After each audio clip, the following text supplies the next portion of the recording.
Bem-vindos a mais um vídeo. Como vocês podem ver, eu gosto muito de me incomodar, de dar trabalho para mim mesma, então eu decidi fazer um top 10 livros de literatura em língua inglesa para compartilhar aqui com vocês. Basicamente, a Bruna e Livros, um canal que eu gosto bastante de acompanhar aqui no YouTube, tem feito vídeos nesse sentido, top 10 literatura russa, top 10 literatura francesa. Aí eu vi aquelas listas e fiquei com bastante vontade de fazer as minhas próprias, mas descobri que é muito difícil de fazer essa lista, meu Deus do céu, como eu já mudei, já voltei livro, tirei livro, coloquei livro de novo, enfim. Mas aqui temos 10 livros originalmente escritos em língua inglesa, então a gente tem tanto autores britânicos, autores americanos, né, que eu quero compartilhar um pouquinho com vocês. Inicialmente eu tinha feito 10 livros de literatura americana para compartilhar, porque é a minha literatura preferida, né, os livros escritos por autores nascidos nos Estados Unidos costumam ser os meus preferidos, questão de gosto pessoal. Mas acabou que eu achei que ia ficar um pouco previsível demais. Eu fiz a lista assim até meio fácil, porque são livros que acabam aparecendo mais aqui no canal, né? Eu tenho um contato maior, então eu achei que ia ficar muito previsível. Decidi mexer um pouco nessa lista, eu coloquei vários autores ingleses aqui e aí, como eu falei, né, me incomodei, arranjei um monte de trabalho pra mim mesma, porque foi muito difícil e tem muita coisa boa que ficou de fora dessa lista. Da mesma forma que a Bruna, eu busquei livros que foram mais do lado emocional do que do lado racional. Então vocês vão ver que não é necessariamente um livro perfeito na forma, perfeito na sua importância, na escola literária, enfim. Foi muito mais uma questão de apego emocional e do que esses livros deixaram comigo e por que eles são tão especiais para mim. Aviso desde já, então, né, se vocês quiserem fazer a lista de vocês, deixar nos comentários, fiquem à vontade ou fiquem à vontade aí para comentar os livros que vão aparecer por aqui ou mesmo aqueles que deixaram de aparecer. Vou começar do 10º lugar, eu acho que vai ter bastante coisa aí na lista que vai surpreendê-los. O 10º lugar ficou com Judas, o Obscuro, de Thomas Hardy. Esse aqui foi o livro até que eu demorei para lembrar de colocar nessa lista, mas quando eu lembrei dele, deu um estalo assim, e eu pensei, não pode ficar de fora, porque esse livro aqui me deixou fascinada pela escrita de Thomas Hardy, que é um escritor britânico já do final ali da era vitoriana, então ele traz muito pessimismo, ele tinha uma inspiração muito grande em Schopenhauer, por exemplo, gostava muito do filósofo Schopenhauer, e ele traz aqui uma tragédia, quase uma tragédia grega, para esse personagem, que é Judas, então, né, dá o título aqui ao livro, um nome bastante sugestivo, né, tem bastante referência bíblica aqui nesse livro também, mas Judas, mais do que o obscuro, é o sofrido, porque o menino para sofrer nessa vida, desde o início a gente acompanha ali que ele tem um sonho de ir para a universidade, mas ele é pobre, ele não consegue se encaixar ali, as pessoas não o aceitam em grupos de maior escala social, digamos, né, e ele passa ali por umas provações, por umas coisas que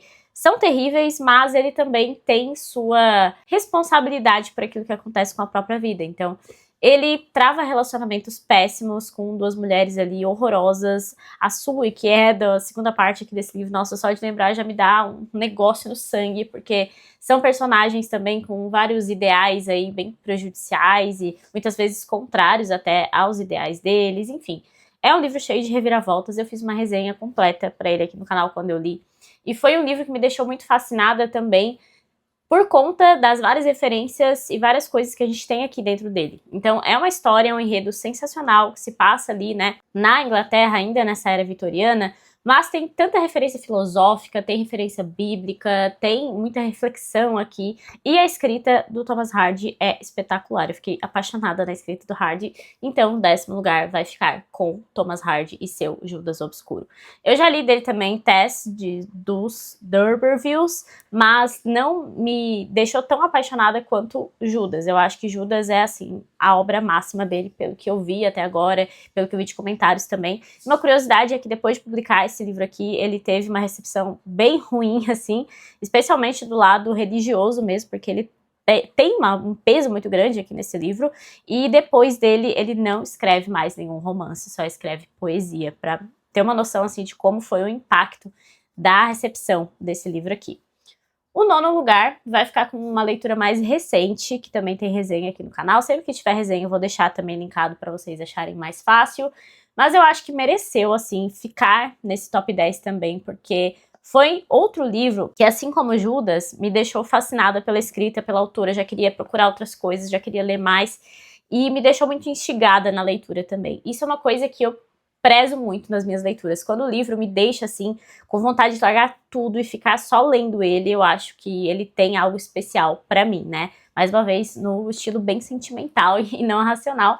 E então, eu coloco em nono lugar A Época da Inocência, da Edith Wharton. Essa daqui é uma escritora americana, né? Então, já aparecendo aí algum americano nos livros. Basicamente, aqui a gente acompanha um início de formação de um triângulo amoroso, porque desde o início aparece como um dos personagens principais o Newland Archer, que é um homem da alta sociedade nova-iorquina. Ele é jovem, ele tem algumas ideias diferentes, mas ele também quer manter o seu status quo, e é por isso que ele noiva, então, com a May. A May, que também é da alta sociedade, também é de uma família conhecida, então tá tudo caminhando para continuar, né, como sempre foi naquelas famílias ali da Nova York do final do século XIX, até que aparece uma terceira pessoa que vai revolucionar um pouco esses modos de ver o mundo, que é a Madame Olenska, uma prima distante ali da May, que não viveu com ela na infância, mas que retorna para morar com a família depois de se separar do seu esposo, que era russo.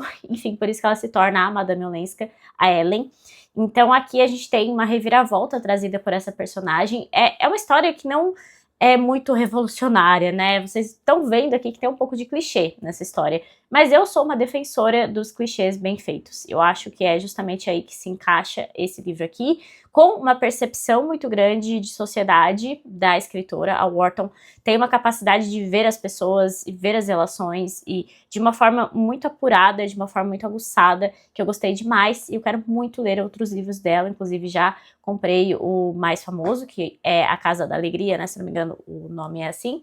Mas enfim, quero ler todas as coisas que essa mulher escreveu, porque ela é sensacional. Voltamos para a Inglaterra vitoriana com a oitava posição, que vocês já devem saber pelo tamanho do livro que está aqui, porque sim, é esse pequeno tijolo David Copperfield, de Charles Dickens.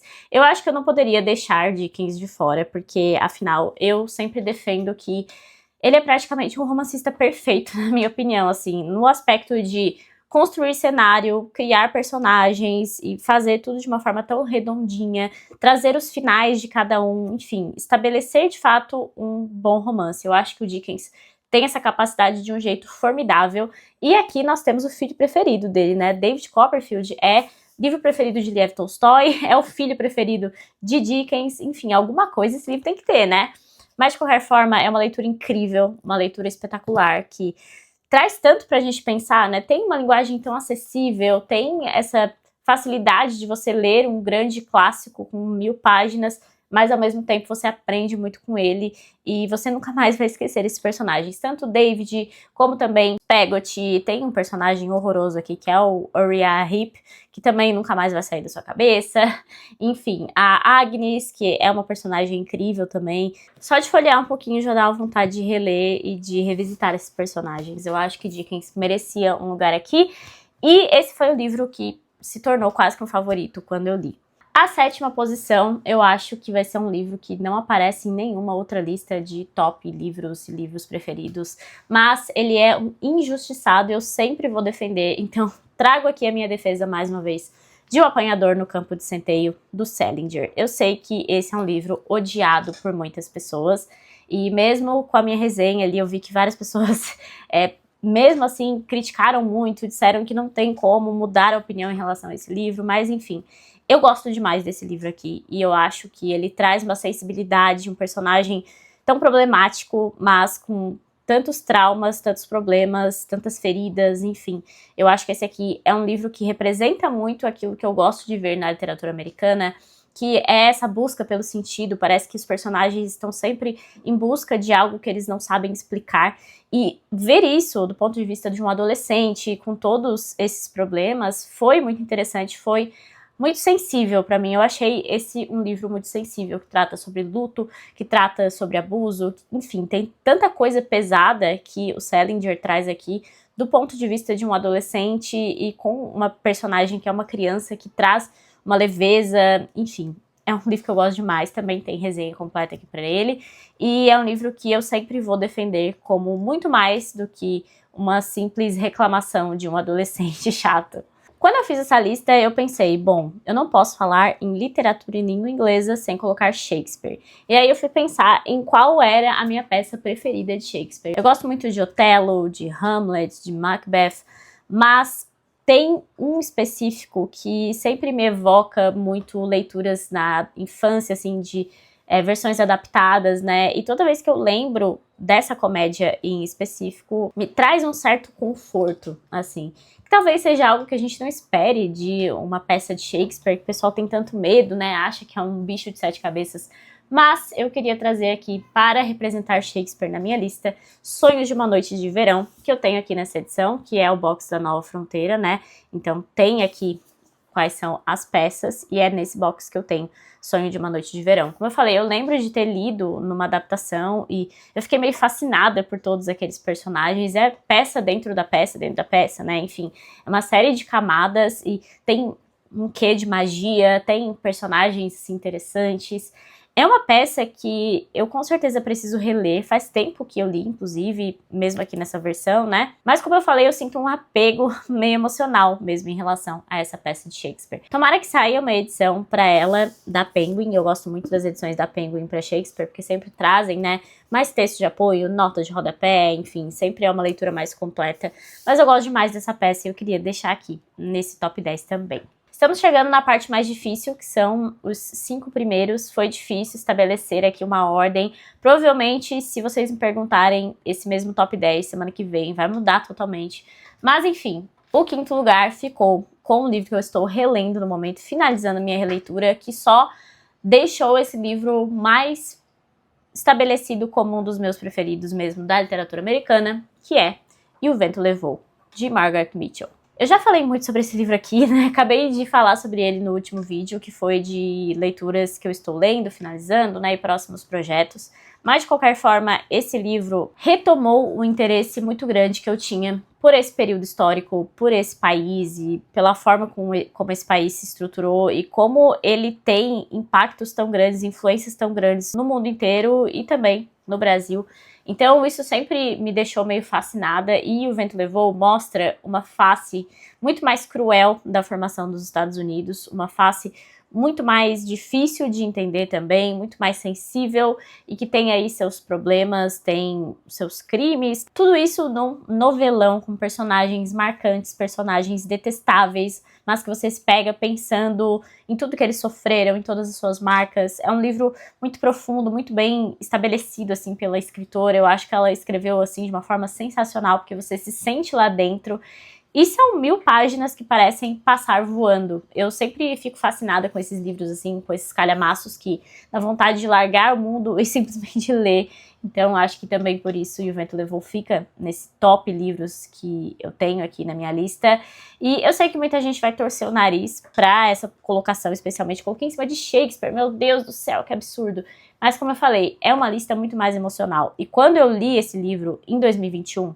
eu comecei a estudar e ler outras coisas e me abriu as portas para muita coisa na literatura americana, na história americana e na literatura no geral. Eu pude perceber melhor os meus gostos literários, eu vi como eu gostava de um romance histórico, de personagens fortes, de personagens marcantes.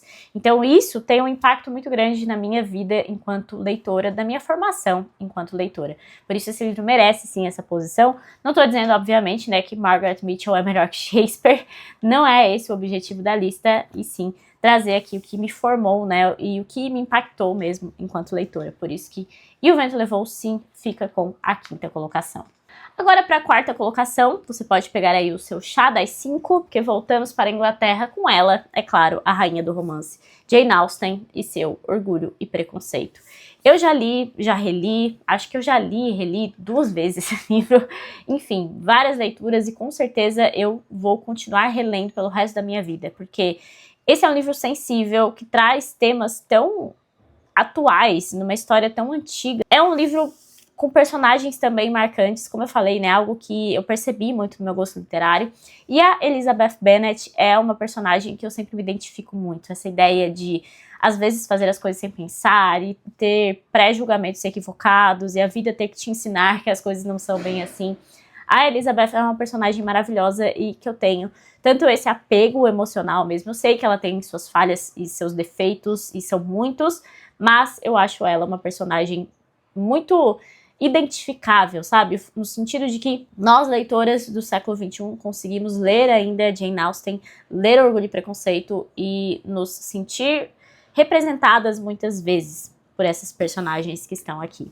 E eu gosto demais de Jane Austen, já falei aqui que eu pretendo ler e reler todos os romances dela, já tenho tudo aqui na estante, e ela tem um jeito de escrever que é muito especial, tem diálogos que são construídos de um jeito assim que eu acho que poucos escritores conseguem fazer, então tinha que ter Jane Austen aqui também nessa lista.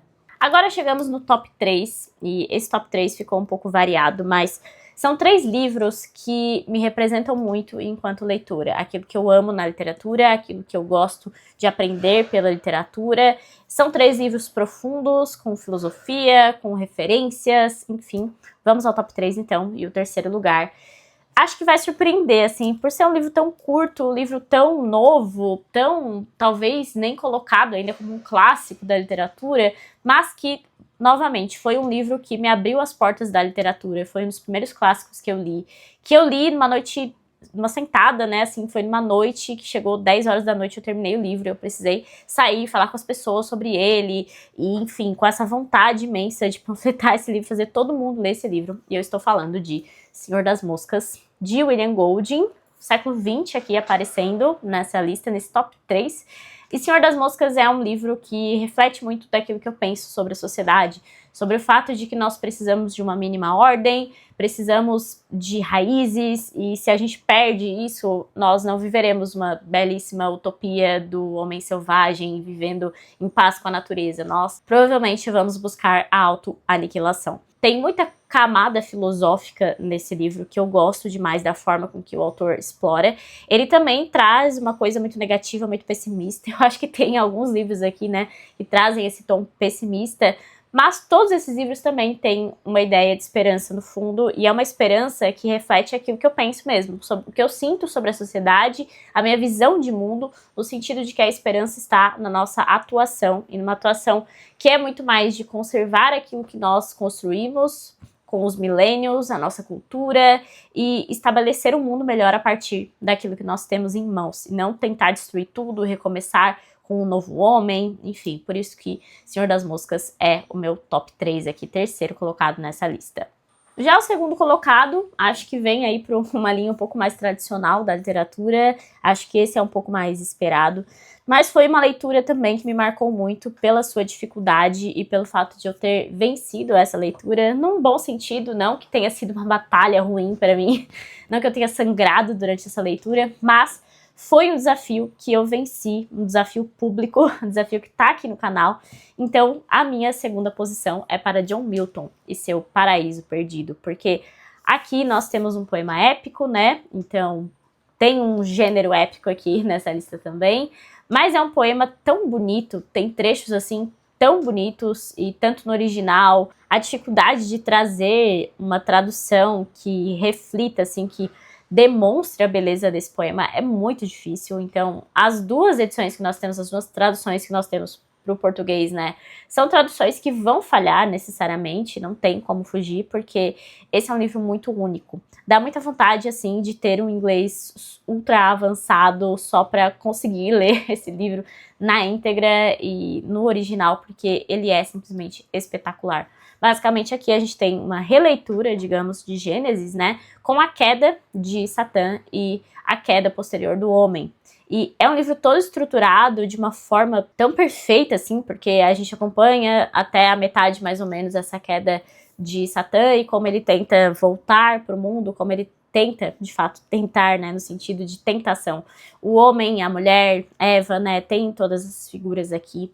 E tudo tem uma simbologia tão forte, tão marcante mesmo. É difícil até de explicar por que eu gosto tanto desse livro, mas igualmente tem um vídeo inteiro aí só para vocês verem como foi a minha resenha, né? Como que foi a minha experiência final, e também tem todos os vídeos comentando mais ou menos a 2, 3 cantos por vez que eu fiz no projeto aberto aqui. Esse também é um tipo de livro que eu vou reler pro resto da minha vida, eu acho, e é de uma beleza tão grande, eu acho que foi o que mais me deixou fascinada, assim, a beleza desse texto aqui.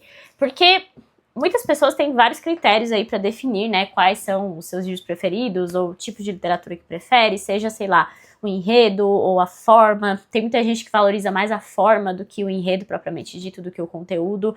E eu tenho uma coisa de deslumbramento tanto com a forma quanto com o conteúdo ao mesmo tempo.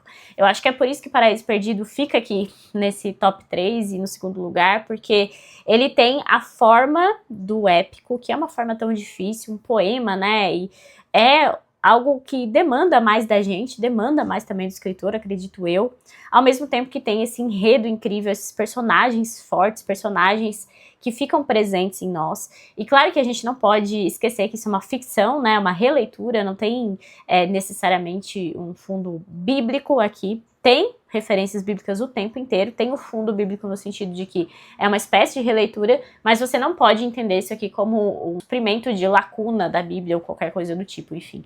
É uma leitura de ficção, mas que é baseada em questões bíblicas, né, questões profundas sobre o homem, sobre quem somos nós, por que nós estamos aqui, por que existe o mal, enfim, livro espetacular.